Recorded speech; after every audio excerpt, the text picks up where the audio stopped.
Hi, I'm Trish. Welcome to the Gig House Kitchen. Today we're going to make some versatile muffins that are not only delicious but are quick and easy to make. So let's get down to it.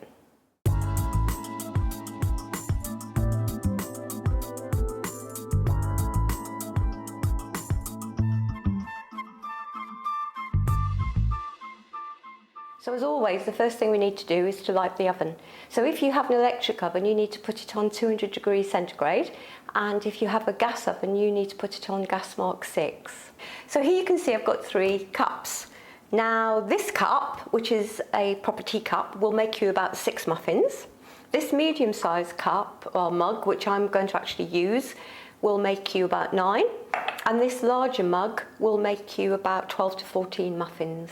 Now these muffins are versatile because you can use this actual mixture to make any flavour that you like, sweet or savoury. I'm today going to make a delicious cheese and spring onion version, which the family love and which we often eat for breakfast. So I have my ingredients here in my cups, and you can see that the first ingredient I've got is flour. This is self-raising flour, and I've already sieved it a couple of times because I like to sieve baked goods at least 3 times because it gives it a good lift. So I'm going to give it its 3rd sieve into my bowl. And the second cup, so that's 2 cups of self-raising. Now whether your cup is small, medium or large, it's still 2 cups. It's very important to just keep the proportions correct. Once I've done that, if I was making sweet muffins, I would now add a cup of sugar. The next thing I'm going to do is put in a little bit of salt, about 1/4 teaspoon. And then I'm going to put in my ingredient for the flavouring. So I've got some really good mature cheddar cheese here, and I've chopped up about 4 or 5 spring onions just finely. Now spring onions cook really easily in the oven in the time. If you actually used onion, you would have to fry it off because, you know, it just wouldn't cook in time and it wouldn't taste very good. So I'm going to pour that in. Now a quick tip, that's if you can get your cheese out of the mug. A quick tip is, once you put any flavouring in, or anything sort of heavyish into a flour mixture, just coat it with flour and that will stop it sinking to the bottom. So now I've prepared the dry ingredients, I'm going to get on to preparing the wet ingredients. I have here a measuring jug, and I'm going to put in a large egg and give it a good whip or a good beat with a fork. Now the most important thing about muffins, and what a lot of people do quite often, which is why they don't rise very well, is they over-mix them. You hardly want to mix muffins at all.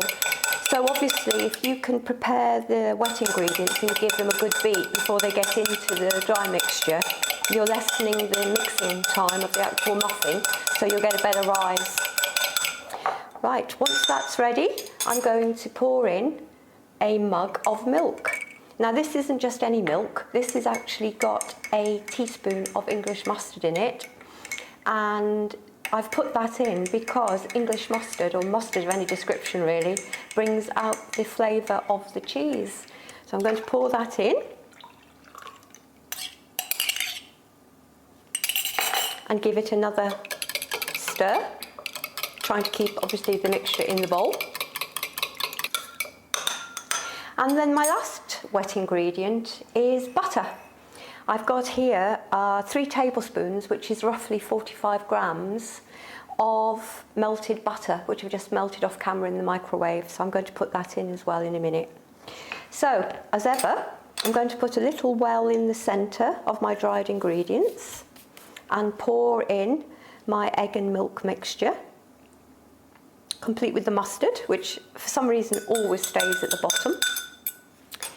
And then I'm going to pour in my melted butter. And then I'm going to get a fork and very carefully fold everything in and make this sort of like muffin mixture, obviously. So I'm going to start now by folding or rolling folding, sort of like this. Don't, whatever you do, get a wooden spoon and mix the death out of it, because all the self-raising flour and the sieving that you've done will just be wasted. Now quite often muffins when they go in the cases are still a little bit floury because you hardly need to mix them at all. As you can see, this is nearly ready.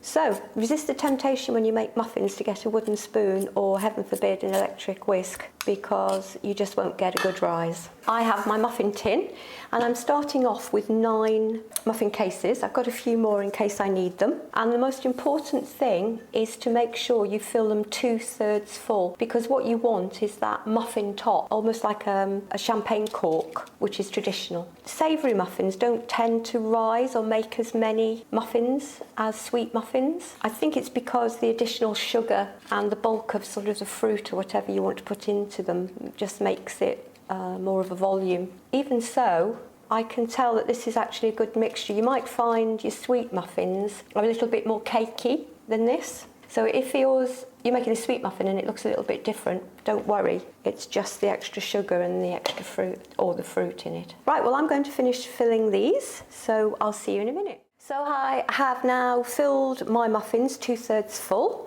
and I managed to make 10, so there you go. So now I have got a little bit of cheese here, which is extra, that I've just grated, and I'm just going to put a little bit on top of each muffin, well actually quite a lot on top of each muffin, to make them even more cheesy and golden brown. Now I've gone a bit bonkers on the cheese because I love cheese, but obviously you don't have to put quite as much on. And definitely this amount of cheese is not a low-calorie version. So there you have it. Right, so we have 10 cheese and spring onion muffins ready for the oven. I'm going to put them in now for 25 minutes until they're golden brown and well risen. So I'll see you in a little while. So there you have it, 10 delicious, well risen, golden brown, delicious smelling cheese and spring onion muffins. Now these muffins can be eaten obviously straight away, or they can be kept for about 1 or 2 days. Sometimes you can refresh them in the oven, but because there's not an awful lot of fat in them, apart from probably the cheese, you know, they can be a little bit dry, particularly if you make sweet ones. Thank you for joining us. If you enjoyed this video, please remember to subscribe and comment down below if you want to see anything made on this channel. See you next time at the Gig House Kitchen. Goodbye.